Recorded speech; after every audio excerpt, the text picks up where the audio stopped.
aqui o bom acolhimento. De facto, eu sou sociólogo, sou mais do que professor, sou investigador, embora eu ofereça aulas aqui na nossa universidade. Eu leciono fundamentalmente nas escolas de medicina. Portanto, há um lado do meu trabalho que tem a ver com o que ele diz, que é a problematização sociológica das novas tecnologias. Não é? E sou uma pessoa muito crítica do que se passa com o processo de digitalização e por aí fora. Depois tem um outro lado do meu trabalho, que é um lado ligado mais à história. Até porque eu fui aluno desta faculdade, já naqueles tempos longos de 1974. Eu sou uma pessoa com alguma idade que me vê. Em 1974 eu frequentei História aqui. E depois, por razões políticas, ou seja, do meu engajamento político, fui-me embora, mas nunca deixei de amar a História e o ambiente das letras, embora tenha depois frequentado Sociologia. Mas eu até compreendo a Sociologia dentro, digamos, mais do que das ciências sociais, das ciências humanas, se quisermos, ou das humanidades. Enfim, há visões mais duras da Sociologia, há visões mais ligadas, portanto, às civilizações, à cultura, etc. Esse é mais o meu lado.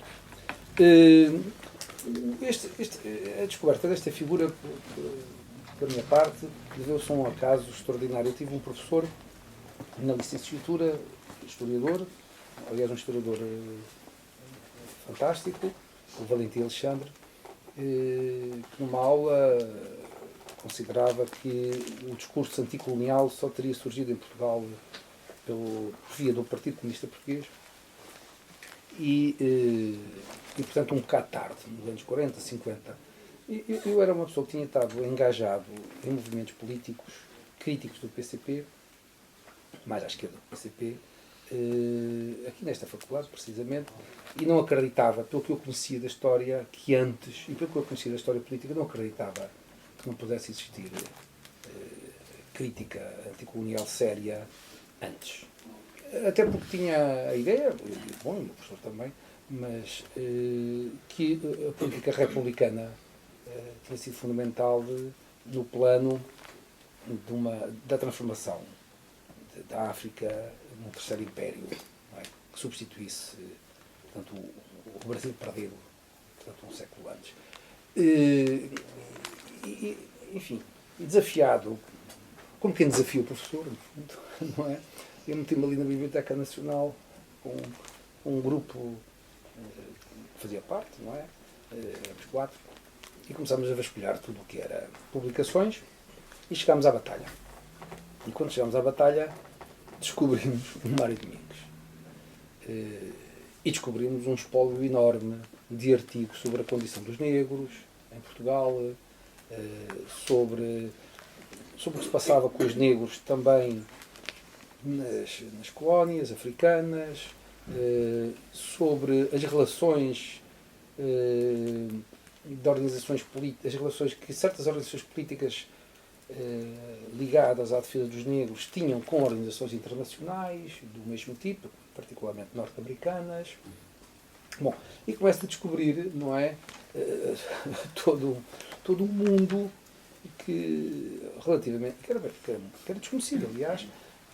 Até começo a interessar-me por esta figura do Mário Domingos, que estava no centro dos artigos e muitas outras iniciativas, e a perceber também quem era este homem ao longo da sua vida. E comecei a perceber que era um homem que, se nos anos 20 tinha sido... Portanto, este é um homem que nasce em 1899, e ele, portanto, com 23 anos, 23, 24 anos, ele está a escrever desassombradamente naquele ambiente do período da Primeira República, que é um período, enfim, relativamente aberto, não é, à discussão, e com uma esfera pública muito sacudida por uma imprensa aguerrida, não apenas a imprensa dos anarquistas. Os anarquistas eram um movimento, era uma organização política muito forte, bastante dominante nas classes baixas de Lisboa, portanto, e onde a contiguidade dos processos de comunicação era muito fácil, porque eram as vilas operárias.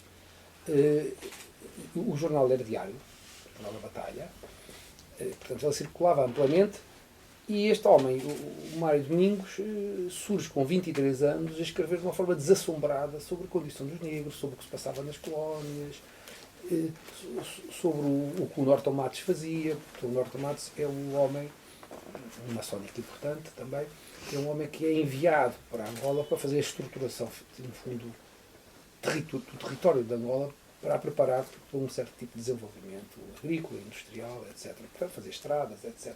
Dar estatuto. E isso obrigou, não é, a uma série de medidas, não é, de domesticação dos corpos, não é, de forçar as relações de trabalho de um certo tipo, não é, semi-assalariadas e assalariadas. Bom, toda uma série de transformações que originavam muitos conflitos, e o Mário Domingos reportava esse tipo de conflitos que existiam nas várias colónias, e em particular Angola. Mas todos os negócios, não é, como no nosso tempo, era o Banco Nacional Ultramarino, portanto também desmontava todos os negócios que existiam, não é? Negócios, enfim, não eram da China, mas eram negócios como agora, eram negócios de Angola. Aliás, agora também há negócios de Angola. Era um homem muitíssimo aguerrido, e com 23, 24 anos ele está ligado aos anarquistas como um redator extremamente especializado em cobrir o que se passava no mundo dos negros. Bom, é aí que eu descobri esse espólio no trabalho dele. E neste quadro percebe-se que ele vai evoluindo para uma posição até que não era própria dos anarquistas. Ele vai evoluindo para uma posição em que passa a defender a independência, não é, dos territórios africanos. Os anarquistas não eram muito favoráveis à ideia de independência. Aliás, como os marxistas-leninistas. Não é? Os marxistas-leninistas quer dizer, portanto, as teses da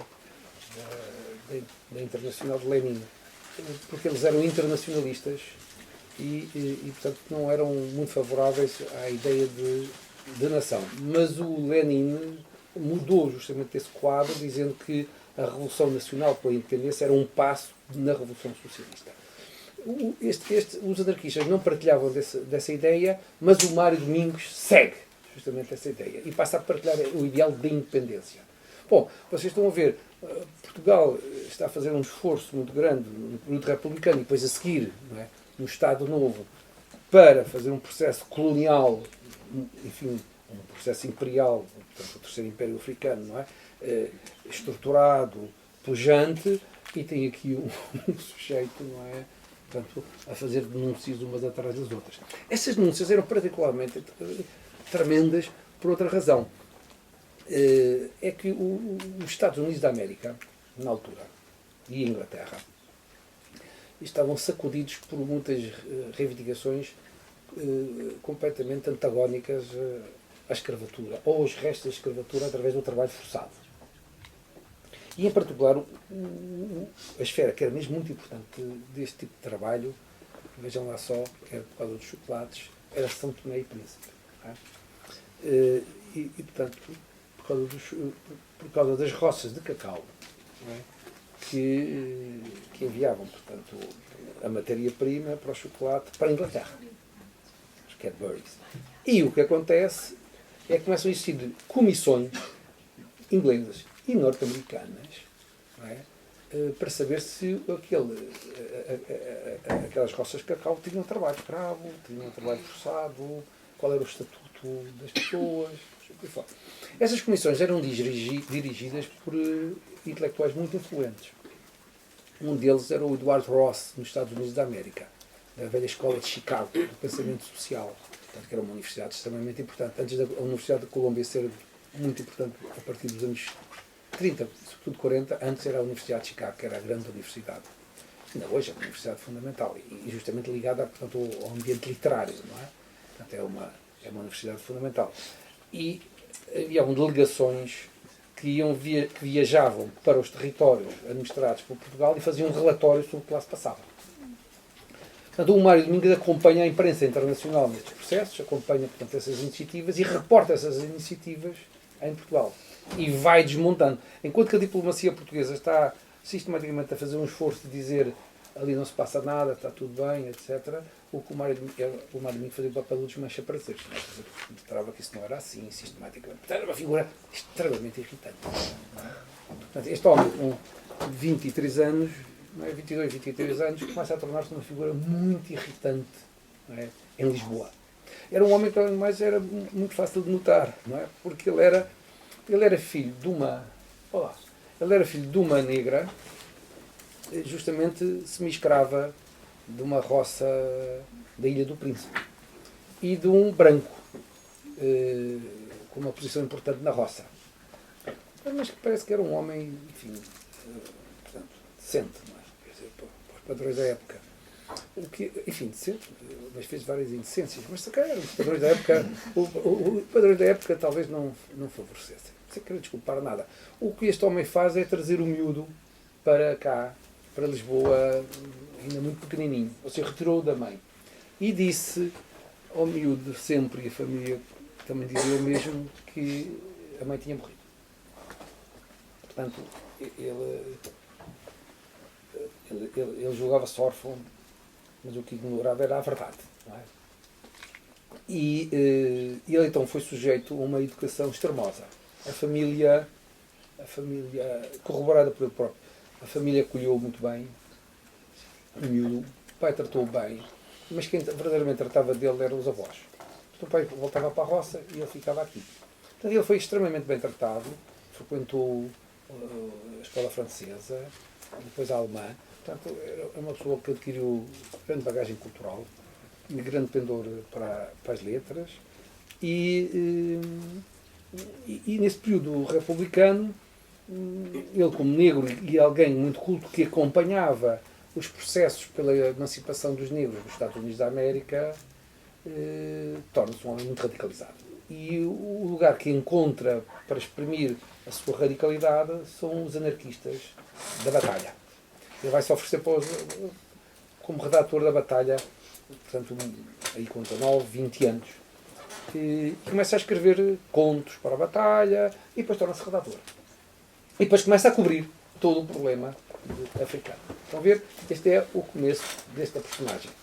Ele conta essa história, portanto, da sua juventude, menino e jovem, ou seja, até as primeiras relações sexuais, até a primeira relação sexual, até aí que para a obra, com uma branca. Ele conta essa história neste livro, Menino entre Gigantes, que é um romance de grande nível literário, injustamente esquecido no património literário português do século XX.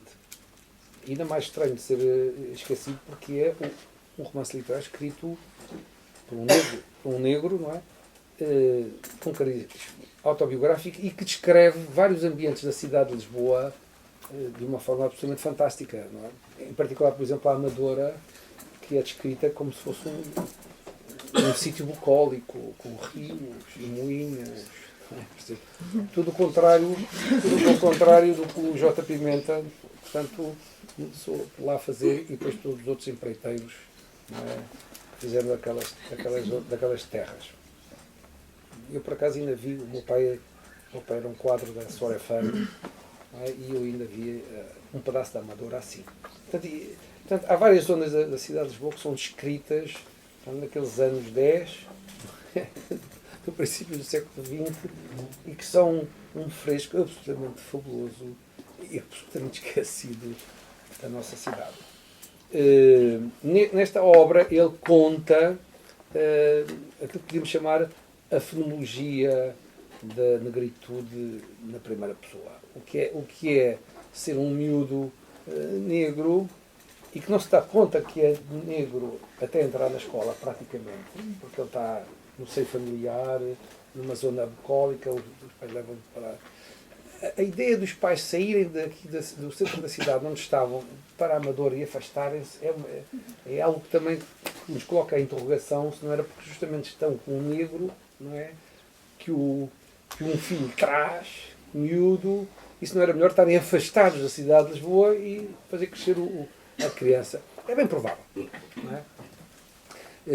Mas a criança cresce naquela família que a protege e até ir para a escola não se dá conta, digamos assim, dessa sua diferença de ser negro.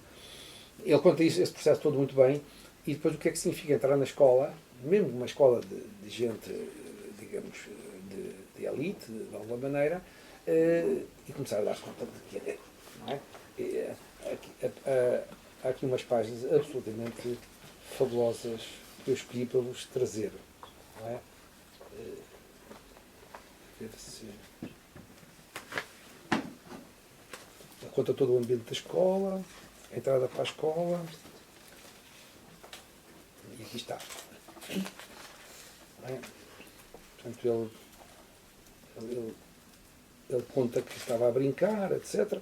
E apareceu, isto na sequência de ter entrado para a escola, apareceu uma sujeita, né, de cabelos frisados na testa, que chamava-se Adelina, e diz-lhe: ouve lá, o pequeno, qual deles é preto? O teu pai ou a tua mãe? E ele responde: o meu pai é branco, respondi eu, um pouco perturbado. Ah, então é a tua mãe que é preta, com certeza, deduziu a Adelina, cheia de sagacidade. Envergonhado, nem sabia de quê, diz ele, imitei-me a murmurar: a minha mãe já morreu. Uma garota comovida veio beijar-me e gritou: não lhe falem dessas coisas, coitadinho. Já não tem mãe? E juntou pegando-lhe na mão: anda cá. E levou-a. Depois ele diz adiante: eu gostava de frequentar a escola. Contudo, nos primeiros dias era sempre com o coração oprimido que percorria o trajeto, acompanhado pela Belmira, empregada, cortando por um atalho entre terrenos vagos. E uma manhã vimos aí instalado um pequeno acampamento de ciganos, duas barracas de lona, junto de uma oliveira, um burro magro, preso por uma perna, a toçar a ralva. Uns cobertores às listas, pendurados uma corda. Ao ver-nos uma mulher muito morena, com um lenço amarrado na cabeça e um bebê escancarrachado na anca, saiu de uma barraca e gritou numa estranha pronúncia: oh rapariga, deixe ler assassina a esse menino. E em vez de atendê-la, a Belmira pegou-me na mão e estugou o passo até chegarmos à rua da escola. E depois disso, só em adulto logrei substituir, não é? Portanto, o medo dos ciganos, é o que ele está a falar, por uma decidida simpatia por essa raça nómada, rebelde a todas as leis que não sejam as suas e fiel às tradições que nem ela própria sabe, em que migrem no terreno, mergulharam suas raízes. E depois, mais adiante, não é? Ele vai contar, não é? Nesta continuidade, os encontros que vai ter nesses caminhos para a escola, até que, outra vez, a tal sujeita, a Adelina, não é? Que fingia sempre esquecer o meu nome para aludir à minha cor, dizia: anda cá, o patinho. E a Ângela bespinhava-se toda: o menino tem nome, bradava ela. E a Camila acrescentava: Zé Cândido, por sinal, um nome bem bonito. E ele era o Zé Cândido. Eu ficava magoado como se a Adelina me remexesse numa ferida em carne viva. E às vezes pensava ingenuamente como sabe a Adelina que a minha mãe era preta, se ela nunca a viu. Não é? E parece que a Adelina andava a espalhar por toda a parte que a minha mãe era preta. E vai por aí fora. Então começam, quando ele vai para a escola, a dizer: preto da China e preto. Não é? Bom, e temos toda a fonologia que é, portanto, naquela altura, ser um garoto negro numa escola, portanto, dos arredores de Lisboa. E, portanto, ele mostra toda essa aprendizagem do que é ser um negro. Não creio, na literatura portuguesa não conheço nenhum outro trabalho deste tipo, não é? E depois ele, como estou a dizer, para retomar o fio, ele torna-se um colaborador do jornalismo anarquista. Eu creio que ele não era doutrinariamente, verdadeiramente um anarquista. Aliás, os anarquistas eram bastante divididos, havia várias alas. O fundamental é que ele era um jornalista anarquista. Ele cobria as questões dos negros, mas começou, numa certa altura, ele começou a cobri-las de uma forma mais intensa. E foi quando? Foi quando ele passou ali na zona do antigo Parque Mayer. Não sei se vocês sabem o que é, mas ali na Avenida da Liberdade havia antigamente uma coisa chamada Parque Mayer, uma série de teatros, especialmente teatros de vaudeville, não é? Teatros da revista. Também aí uma bela história a ser contada. Mas antes de o Parque Mayer ser o que era uma feira. Era uma feira que existia. Chamava-se Feira justamente Mayer, porque os terrenos eram dessa família Mayer. Era uma feira.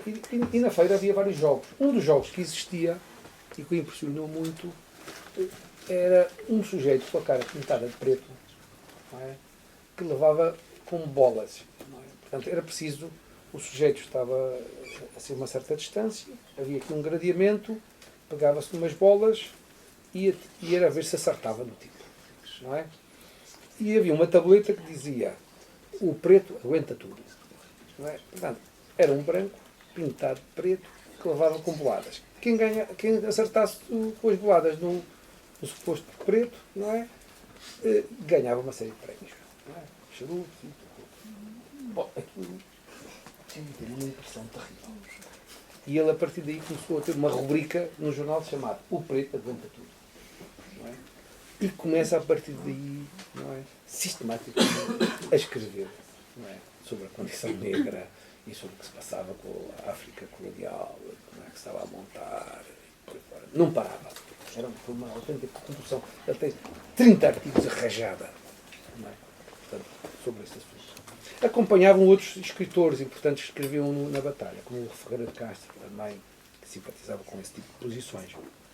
Então, na batalha, eu trouxe algumas cópias, ele tem, portanto, vários textos, não é? Portanto, aqui, não é? Ele depois começa a fazer também, nessa sequência, uma história da colonização portuguesa. Portanto, este texto, portanto, isto é de 9 de setembro de 1919, portanto, ele tem 20 anos, vão ver. Ele escreve um texto sobre a colonização portuguesa. Numa altura que nem o Partido Comunista... Bom, o Partido Comunista era uma coisa muito pequena nesta altura. Dezenas de militantes. Portanto, ninguém falava criticamente da questão colonial, a não ser aqueles que achavam que as colónias era bom era vendê-las porque só traziam problemas. Havia essa posição em Portugal. Mas uma crítica deste tipo à questão das colónias não existia. E está justamente assinado aqui por Mário Domingos, não é? E para vocês verem como o que se passava é que ele era um homem sob influência internacional, em particular dos Estados Unidos da América, porque ele lia, não é, os jornais norte-americanos e a problemática dos negros nos Estados Unidos da América é extremamente importante. A partir, em particular, da ação do Du Bois, não é? Que aliás depois descobri que esteve em Portugal com ele. E eu tenho uma foto do Du Bois em Portugal. Ele começa o texto aqui, quando ele tinha 20 anos, da seguinte maneira: há dias na América, os negros e os brancos amotinaram-se, houve mortos e houve feridos, e correu o sangue pelas ruas. E o que é que disse a Europa sobre o caso? Pouco, muito pouco. Alguns telegramas lacónicos e nada mais. E porquê que a Europa não falou a ela? Porque não se ocuparam os jornais do assunto e não patentearam aos povos de que lado estava a razão.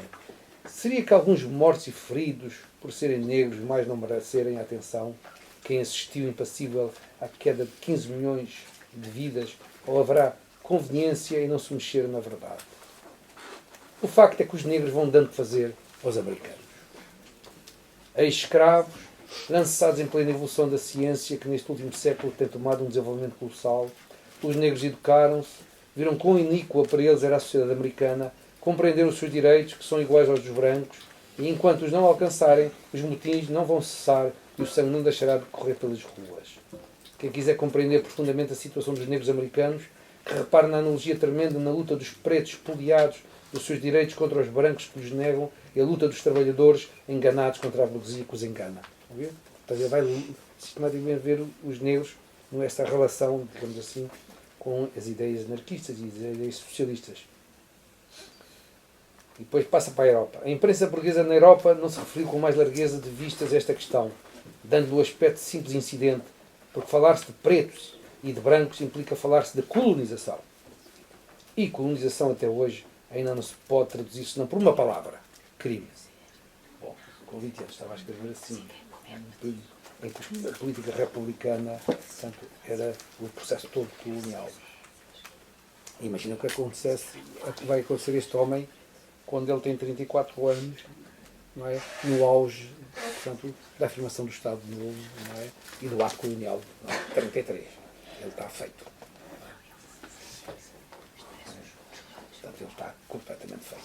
Um negro, não é, que se tinha distinguido durante aquele período todo a falar desta forma e a escrever desta forma, e que depois vai, inclusive, a ser diretor de revistas, um jornalista, enfim, reconhecido, etc., é um sujeito extremamente incómodo.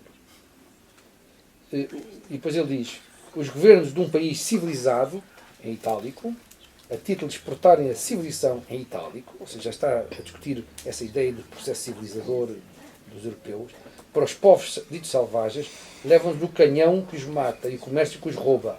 E se colonizar é isto, a colonização é indubitavelmente um crime. Exterminar um povo, enfraquecê-lo e bestializá-lo com álcool, obrigá-lo a crer num Deus inverosímil, fornicar-lhe as mulheres e as filhas, viciar o meio puro dos sertões, não é? Eis que tem sido a missão civilizadora da Europa. Eis a sua cultura. Bom, são palavras, como vocês veem, duras. Ele aliava palavras duras, com muita ironia, etc. E para além de escrever na batalha, ele vai escrever também em muitos outros jornais. Portanto, ele é um viciado na escrita, não é? Portanto, é um homem que passa o tempo todo a escrever, e vai captando todas as figuras do racismo, às vezes tão sútil, que existe em Portugal.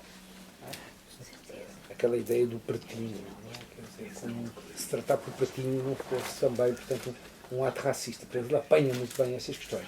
Isso fez-se muito bem num outro texto dele, com 22 anos, chamado O Perigo Negro. Ele inventa uma figura chamada Anastácio e vai fazer vários tipos de diálogos com essa figura. Portanto, ele aqui tem um pendor queirosiano, tentou escolher certo tipo, ou inventar certas figuras, não é? E figuras extremamente típicas da sociedade dos anos 20. Ele tem imensas figuras destas. Depois, dizia-me a dito Anastácio, com aquele ar doutoral que tomam todos os semi-analfabetos quando, ao fim de alguns anos de roubos legais, conseguem amontoar alguns milhares de escudos no cofre forte. Meu amigo, o mundo está a ser ameaçado por outra canalha pior que a russa. Sim, é verdade, meu caro. Os negros, lá os da sua raça, isto sem querer ofendê-lo, porque você é bom rapaz e amigado e amigo do seu amigo, estão-se, portanto, muito mal para com os brancos. Esquecem assim os ingratos, que somos nós os brancos que lhes levamos a civilização e o bem-estar. Que seria dos pretos se nós, os portugueses, principalmente, não tomássemos conta da África e não fizéssemos prosperar? Esta interrogação, procedida de um arrazoado provocador, era um desafio à minha consciência. Deixei, no entanto, pairar um silêncio enigmático sobre as palavras do patriota, do amigo da ordem, não é? Do amigo do patriota, do amigo da ordem, eu perdi que me desafiava para a desordem. Alguns minutos decorridos, na ânsia de uma resposta, Anastácio prosseguiu, afagando a pesada cadeia de ouro que sobre o seu ventre volumoso reluzia. Não sei se você sabe que os pretos estão deitando fora as mãozinhas de fora. Um patife de um tal Moisés Negro, era o Marvus Gray, um dos líderes negros, está a dirigir na Monróvia a propaganda subversiva contra os brancos, a quem a África tanto deve. Os tipos já possuem uma companhia de navegação com 3 navios. A cidade de Kinshasa conta com 15 mil negros civilizados. Falam em separatismo e independência como os desordeiros dos irlandeses. O diabo! Que me diz você, seu jornalista, que rabisca nos jornais e se mete a ridícula na imprensa livre a toda esta subversão, a este arrojo? Outro silêncio pesado, asfixiante, foi a resposta que o Anastácio obteve. Um rumor subtil apossou-se do abastado comerciante da nossa praça. A sua linguagem tomou então um tom de condescendência de um favor de um Deus para com os seus fiéis. Eu bem sei, recomeçou ele, que os brancos têm abusado um pouco dos seus direitos. E que alguns negros têm sido maltratados. Mas você compreende, esses são geralmente os mais perigosos, que são maltratados, que não se querem submeter. Isso, porém, não dá direito aos negros a revoltarem-se contra os brancos, que pretendem apenas civilizá-los. E eu tive vontade de descompor o Anastácio e de lhe dizer que 5 séculos de domínio português em África não conseguiram ensinar a ler as populações. E que a proteção dos brancos tem sido a escravatura e o comércio dos negros, e o assassinato, e a introdução do álcool, e a bestialização dos pretos. Eu quis dizer-lhe ainda... Mas não. Resolvi, a meio do discurso do Anastácio, roceiro, ele também está a civilizar a África. É engraçado, não é? Porque o pai era um roceiro. Voltar-lhe as costas e vir aplaudir o gesto admirável, genial do Sr. Governador Civil de Lisboa, que tem proibido todas as reuniões dos serviçais, no intuito altruísta de revoltar mais uma classe contra o meio social que nos rodeia. Bom, os negros, nesta altura, estão a fazer partidos em Lisboa. Fazem 2 partidos. O Partido Africano e a Liga da Proteção também dos Negros. Esses partidos alinhavam com as posições internacionais que existiam sobre a questão negra e com muita frequência as máquinas que esses partidos tinham para fazer os seus jornais, os seus documentos, etc., eram assaltadas pela polícia, e aquilo era tudo partido, e não podiam prosseguir. Portanto, esta figura, não é? É muito prolífica. Na PEN tinha uma série de excertos, não vou poder-vos ler, mas ele tem, e tinha a primeira página, geralmente, da batalha, não é? Por exemplo, aqui, não é? Tem o Formoso Jardim, não é? O Formoso Jardim era Portugal, não é? E havia um certo tipo de flores, isto era tudo flores, mas os negros eram umas flores um bocadinho esquisitas, não é? Portanto, ele está sempre sistematicamente a brincar com as palavras. Depois, trata também o problema da questão das raças, enquanto questão social, a partir de acontecimentos de São Tomé, geralmente as revoltas negras, é? Portanto, dos trabalhadores forçados, do cacau, do chamado cacau escravo, não é? E depois ele entra em polémica direta, não é? Logo nas primeiras páginas, como vocês podem ver, não é? Direta, com figuras extremamente importantes, como este Rego Chaves na altura, não é? Em redor dos problemas que passavam em Angola. A província de Angola em asta pública no mercado internacional, e o povo negro de Angola, carne para negócio, aima para sofrimento, corpo para escravatura. Estão a ver? Não é? Primeira página. Ora, isto é um jornal diário, tinham-se dezenas de milhares de exemplares, não é? E penetrava em toda a cidade de Lisboa e não só. Portanto, isto tinha um impacto muito, muito grande. Ele foi alguém que também tentou erguer revistas e jornais só dedicados aos temas africanos. É? Portanto, uma daqueles dirigiu foi Africa Magazine. Eu trago aqui um dos exemplares, não é? Portanto, com fotos de negros na capa. Portanto, era uma revista volumosa, como vocês podem ver, não é? Em que havia sistematicamente motivos de ciência. Portanto, por exemplo, este número fala da teoria da relatividade, do Einstein, não é? E depois muitas figuras também negras que se destacavam em Lisboa. Depois contos infantis, por exemplo, aqui o Preto. Depois os jogadores de futebol, não é? O aniversário do Benfica, e portanto um jogador também negro. Portanto, é um magazine com crónicas, com notícias dos negros, não é? Sobre a situação africana, com contos, com informações, que foi proibido a seguir ao ato colonial. E é nessa sequência dos anos 30 em que, através do ato colonial, ele vê cerceada a possibilidade de continuar a ser jornalista. Os anarquistas também são perseguidos, e ele não pode mais. Ele tenta formar esta revista, a revista é proibida, que ele tinha duas hipóteses: ou sair de Portugal, ou ficar aqui, não dando demasiadas vistas. Verdade, não é? Porque senão ele ia parar a uns sítios pouco simpáticos. Não é? Ao contrário, não sei se vocês viram a série do Jacinto Godinho na televisão, na RTP2, sobre a polícia política pinta, não é? Mas ao contrário do que se supunha, sabe-se agora que Portugal não teve apenas aquele campo de concentração do chamado Tarrafal. Nós fizemos muitíssimos campos de concentração. Temos vários campos de concentração.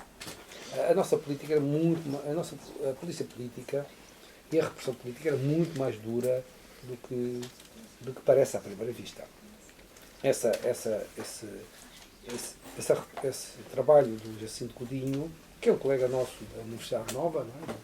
De Ciências da Comunicação, e que é simultaneamente jornalista da RTP, é uma série notável para mostrar o que é que foram esses anos de repressão, em que as pessoas eram não só perseguidas economicamente, como havia torturas, algumas eram mortas, eram desterradas para muito longe também, não é? Para Timor, em Timor havia um campo de concentração, etc.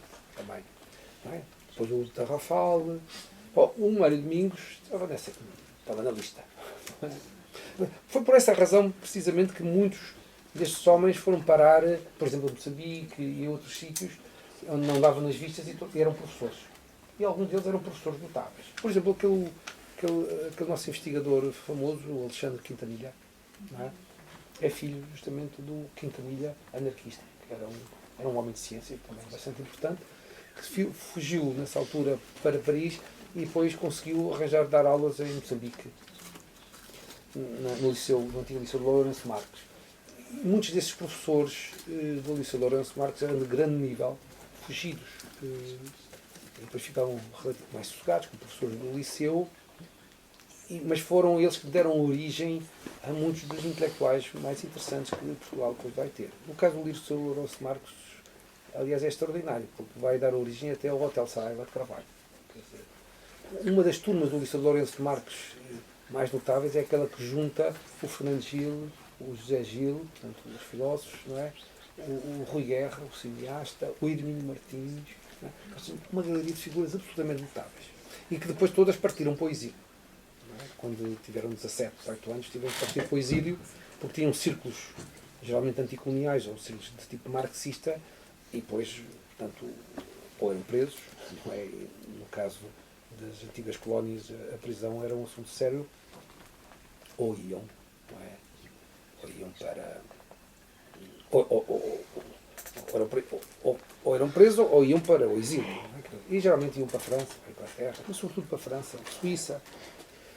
O Mário Domingos tentou ir para o Brasil e não conseguiu. Ele correspondeu-se com o homem do zootropicalismo, o Gilberto Freire, exatamente. Não é?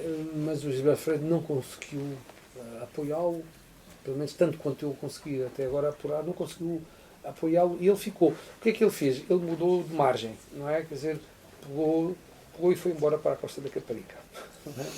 Portanto, na altura não havia ponte, na verdade, não é? E a distância era bastante razoável, não é? Portanto, o que, aliás, é muito interessante a ida dele para lá, porque de alguma maneira ele vivia muito perto justamente do mar, não é? Naquelas arribas, e era como se estivesse em São Tomé e Príncipe, não é?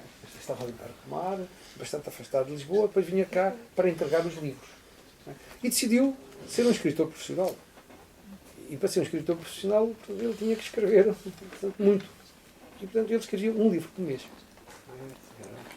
Tinha uns cadernos especiais, escrevia, sentava-se, e ele dizia, lá vou eu para a escravatura, ele sentava-se e escrevia um livro por mês. Então escreveu de tudo, para sobreviver.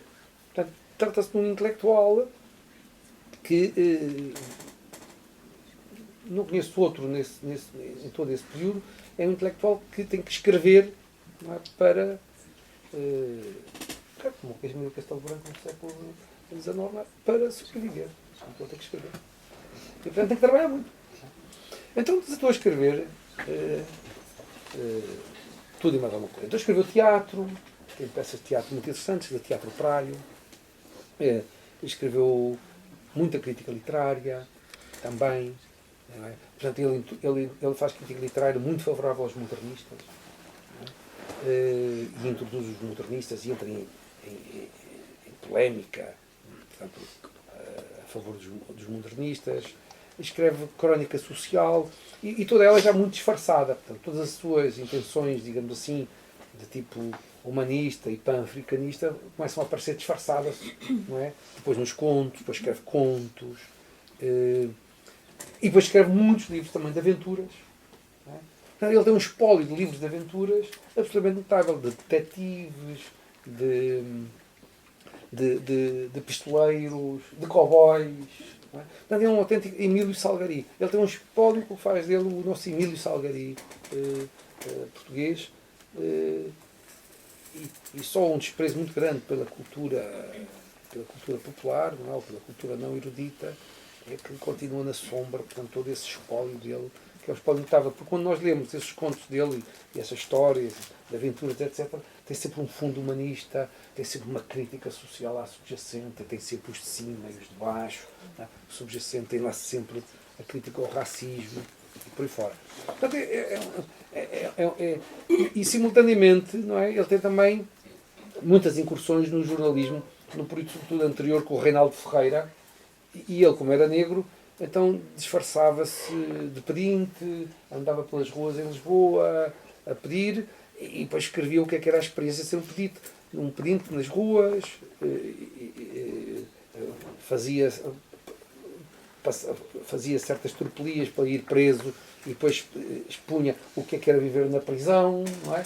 E, portanto, aliás, aí tem várias fotografias dele preso, não é? Então, ele preso, ele a pedir nas ruas e a darem-lhe dinheiro, porque depois tinha amigos estrategicamente, não é, colocados para lhe tirarem fotografias, não é? Nesses processos. Num dos jornais que ele colaborou, chamado O Detetive.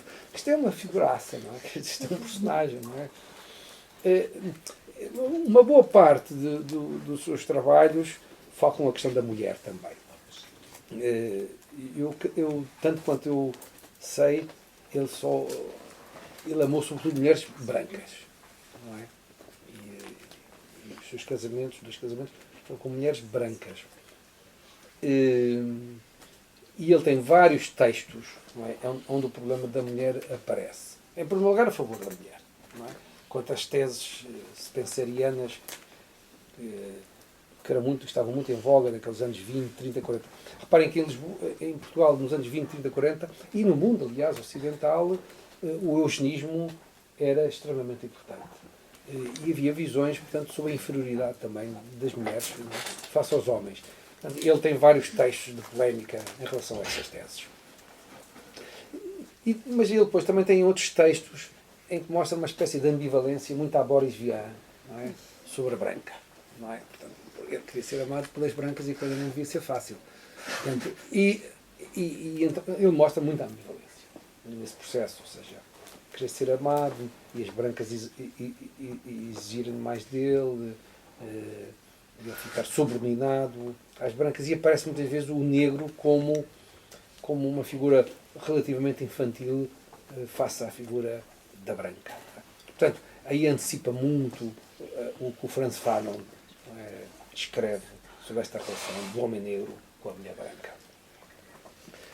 E bom, depois ele tem uma outra fase, não é? O salazarismo é uma história, como vocês sabem, longa, tem tanto 40 e muitos anos, em que, para sobreviver, põe-se a fazer aquilo que ele, talvez um pouco ingenuamente, não sei, portanto, uma certa investigação histórica, ou em redor da cultura portuguesa. Ele sabe profundamente. Bom, ele é um homem, desse ponto de vista, muito ambivalente, não é?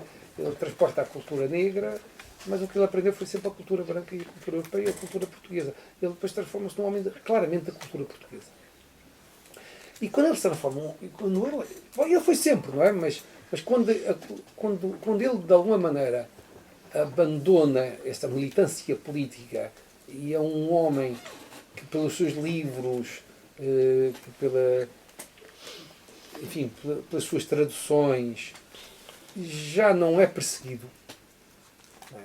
Quando ele se transforma num homem que já não é perseguido, é quando os movimentos anti-colonizadores, não é, começam a ser muito importantes aqui na Casa dos Estudantes do Império, não é? E o filho dele também começa a ser uma pessoa dessas. Portanto, mas ele, não é? Ele não se liga a esses movimentos.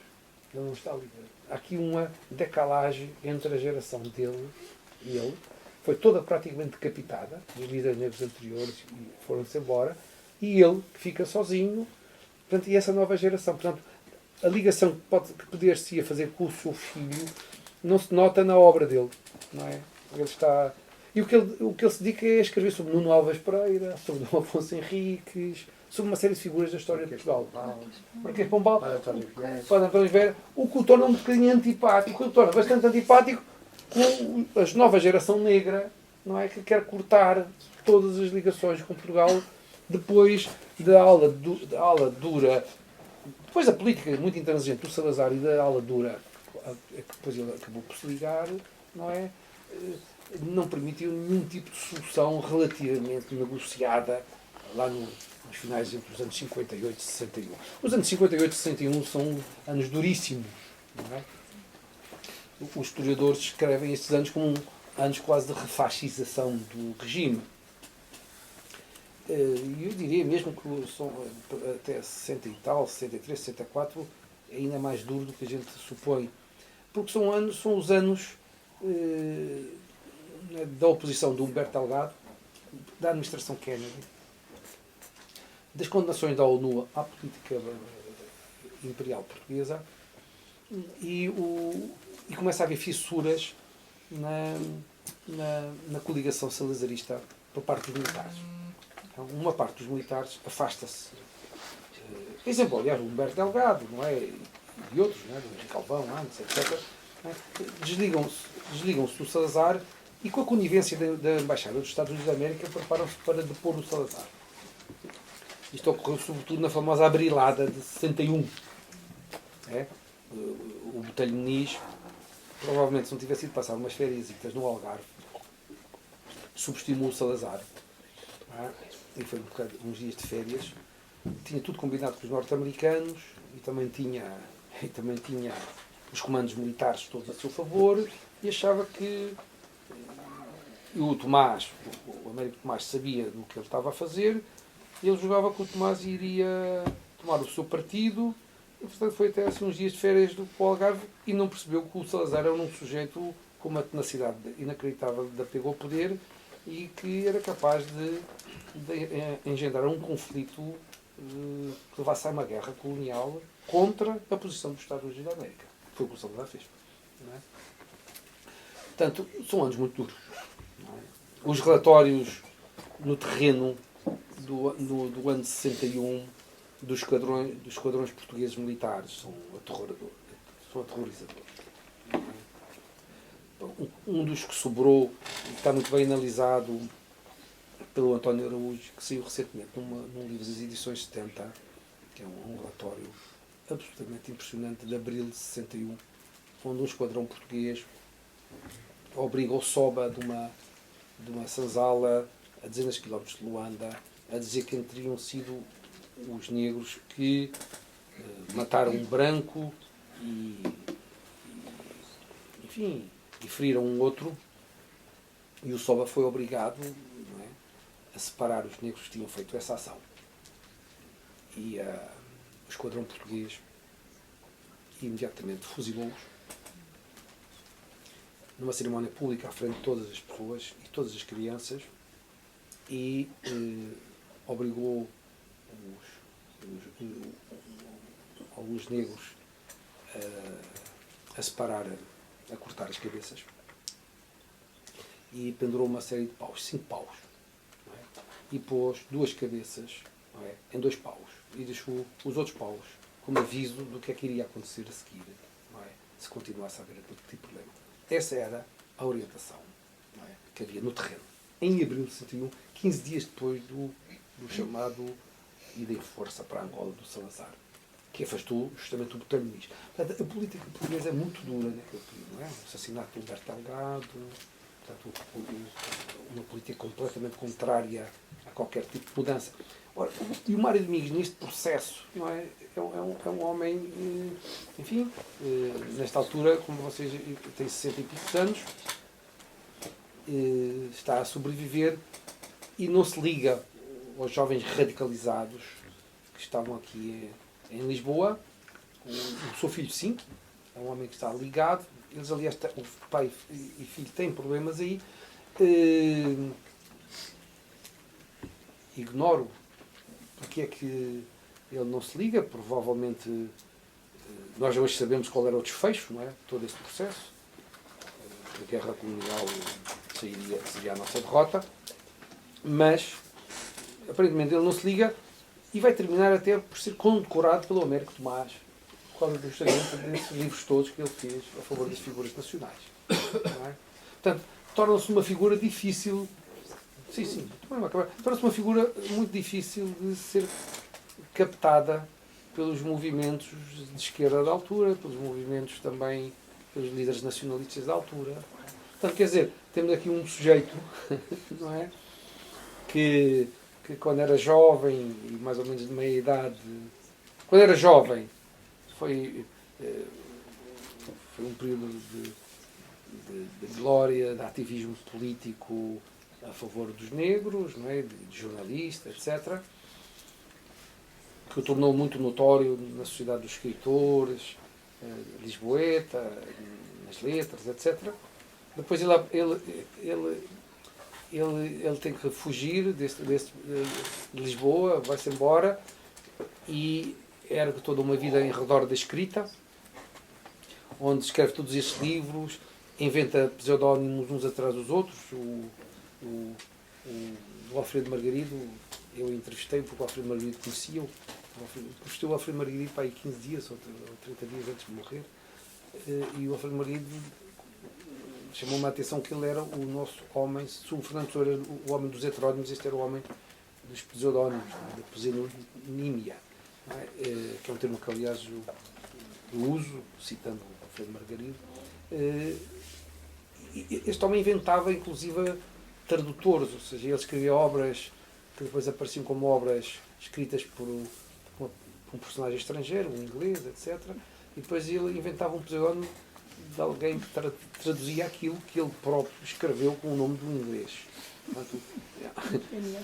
Porque estas estratégias todas, para além do gozo que isso lhe podia dar, tinham tudo a ver com a sobrevivência também. Ou seja, ele era, tal como essa de Queiroz fazia, portanto, o jornal inteiro, de uma ponta à outra, este, não é, escrevia uma coleção inteira de livros, não é? Livro número 1, 2, 3, dos livros da civilização, ele escrevia aquilo tudo. Então ia pondo nomes diferentes naqueles livros todos, não é?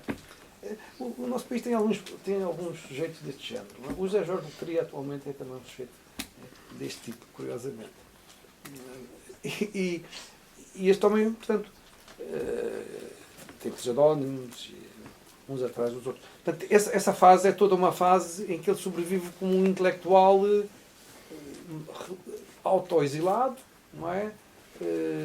Durante o período do salazarismo, e que mostra bem uma condição intelectual de grandes dificuldades, não é? Na sua vida. E depois tem este terceiro período, um homem já mais velho, próximo já do fim da guerra, mas que está desligado, não é? Está desligado das novas gerações de revoltosos, provavelmente porque ele corta com algum tipo de ideia marxista. Bom, ele marxista nunca foi, mas muitos dos seus textos têm ali um certo tipo de socialismo. Provavelmente ele é alguém, provavelmente não, estou completamente convencido, ele é alguém que suspeitava, portanto, do stalinismo fortemente, e que não estava nada convencido com as teses duras do marxismo revolucionário, do marxismo-leninismo, que é abraçado por essa geração a partir dos anos 60. Ou seja, que se transforma de nacionalista, no fundo, é mais ou menos marxista-leninista. E isso leva a uma ruptura dele com essa geração de negros. Portanto, é um homem que está só. Não é? Vem em 1974, ele já está bastante velho e adoentado, e em 76 morre. Não é? Depois nunca mais ninguém parece que quis saber dele, até eu ter ido ali à Biblioteca Nacional e descobrir que este personagem existia. Entretanto, alguns colegas começaram a interessar-se. Uma colega da Católica começou a interessar-se, há uma colega que é aqui da Faculdade de Letras também, sobretudo por este lado de ser um inventor de tradutores. Não é? E, enfim, eu escrevi já 2 textos publicados sobre ele, e escrevi um terceiro que sairá agora numa importante, na Palgrave Macmillan, numa obra importante da Palgrave Macmillan, portanto, sobre ele. E tive uma correspondência também com os Estados Unidos da América, que estão muito interessados em conhecer este tipo de figura pré-pós-colonial. E bom, eu o que tenho estado a fazer ao longo já há vários anos é corrigir o seu espólio muito disperso, enfim, todo esse tipo de trabalho de investigação que é muito demorado, porque nunca consegui nunca consegui dinheiro para estudar seriamente. Bom, fiz projetos para a Gulbenkian, fiz projetos para a FCT, nunca os consegui convencer. Não sei se é por ele ser negro. Não é? Agora não acredito que seja, não é? Portanto, mas a verdade é que o facto de ele não figurar na história da literatura portuguesa e em particular depois com aquele livro, O Menino entre Gigantes, que é um livro notável. Tem, aliás, recensões críticas muito importantes na imprensa internacional, críticas literárias internacionais com quem eu tive correspondência. É um pouco estranho. É demasiado estranho. Porque isto era ele era mulato, mas era um negro retinto, não é? Quando se vê as fotos. Um negro retinto. E a verdade é que o Portugal tem essa retórica, essa mítica da misticagem, etc., mas perdeu muita parte da sua memória da presença dos negros ao longo dos séculos em Portugal. O trabalho da Isabel Castro Henriques resgata bastante disso, não é? Naquela obra publicada pelo CTT. Resgata bastante essa história. Mas a história nos anos 20, 30, que era uma história em que os negros eram muito importantes e justamente estavam onde agora também estão, no Recife. Era ali naquela zona que eles estavam. Contou-me bem o Alfredo Margarito. É uma história que está sublimada, é uma história que precisa de aparecer. Já lá vai muito tempo que ele morreu e há de aparecer. Eu tenho muitas fotos, tenho uma parte do espólio que uma das mulheres, uma mulher ligada, portanto, uma das mulheres dele me deu, que tinha na sua mão. Tem o bilhete de identidade dele, tem várias coisas, correspondência com o filho, etc. Imensas fotografias.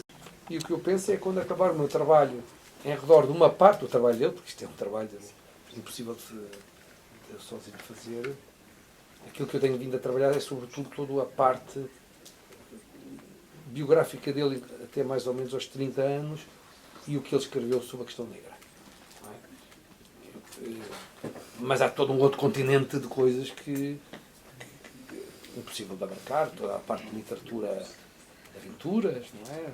Aquilo que eu chamo o Emílio Salgueiro português, toda essa parte é possível abarcar, toda a parte jornalística dele, que é extremamente rica, um jornalista precursor de um certo tipo de jornalismo de investigação muito audacioso, não é? Como o Reinaldo Ferreira. Enfim, toda a parte do teatro dele também, etc. Tudo isso é notável, não é? E é preciso resgatar. Portanto, eu penso, quando acabar esse meu trabalho, acho que acaba daqui a uns 2 anos, se estiver vivo, nunca sabemos, fazer uma exposição na Biblioteca Nacional, ou isso com todo esse espólio, e a ver se a gente põe este homem no mapa, não é? Porque isto é uma vergonha. Isto é uma vergonha. Isto é uma vergonha para toda a universidade, isto é uma vergonha para a nossa sociedade, isto é uma vergonha para a nossa cidadania, isto é uma vergonha. Isto é um escritor negro, isto e nada, isto é uma vergonha. Uma vergonha para nós, isto não pode ser, não é? Quer dizer, o que eu sinto é justamente isso, que é vergonhoso.